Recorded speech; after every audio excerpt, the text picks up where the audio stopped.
Hi, my name's Avril and I'm a faculty member in the Department of Hebrew, Biblical and Jewish Studies. And one of my areas of interest is, both as a practitioner and as a scholar, is how do objects become sacred in museum spaces? How do they change? How do they develop and take on new meanings? Now, you might not think of museum spaces as sacred, but I hope by the end of this presentation, I'll be able to convince you that perhaps they are a different, maybe more modern sacred space where we can ask interesting questions about our world and about meaning and purpose, particularly in a post-Holocaust world. So the object that I want to talk to you about is the following. This is known as the Brushtech Torah. It's a Torah, the first 5 books of Moses, and it comes from a little town named Brushtech in the Subcarpathian mountain area. Brushtech was largely destroyed by Nazi forces when the Nazis broke their pact with the former Soviet Union and invaded the East in mid-1941. The Jewish community of Brushtech was largely decimated in that attack, and their synagogue was set on fire. What's extraordinary about the turn of events in Brushtech was that a non-Jewish citizen of this town went into the synagogue and saved this Torah from being destroyed in that fire. This person not only saved the Torah, but kept it until after the war, and then made it his business to try and find a surviving Jewish member of the Brushtech community to give it back to. He found such a person, one of only 6 known Brushtech survivors, a man named Adam Zuj. Now, Adam didn't know what to do with the Torah because as it was burnt and ripped, it could not be used in a synagogue setting anymore. It's not considered kosher or ritually pure, ritually fit. But he also didn't want to simply get rid of it. So he kept it, and he kept it in his house, and he took it with him when he migrated in the 1950s to Australia.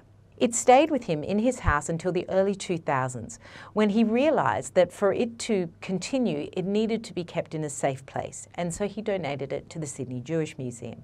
Now, this was an object that we really wanted to utilise when we started looking at redeveloping our ground floor display, Culture and Continuity.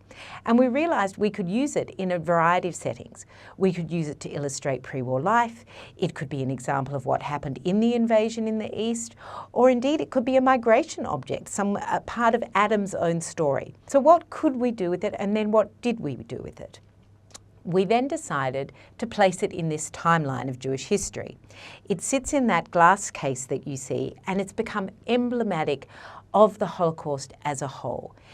In what sense? In the sense that it demonstrates not only the destruction of the people, but the destruction of European Jewish civilization. But we were not content to stop there. We felt that because this was once a ritual object, it also asked questions about, if you like, the state of Jewish belief, and particularly the state of Jewish belief in a post-Holocaust universe. So we framed the Torah with the following quotation.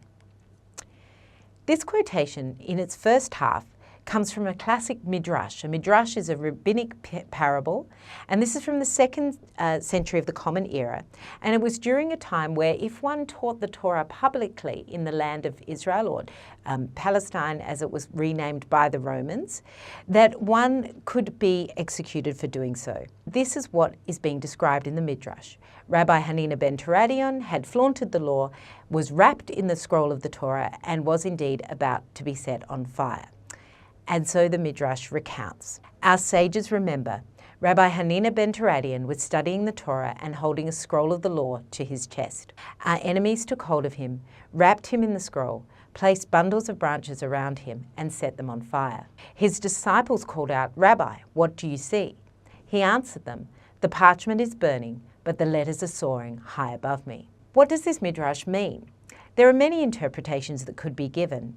But one of the clearest, I think, is that Ben Teradion was giving an affirmation of faith to his disciples. He was saying, don't be fooled by what you see in front of you.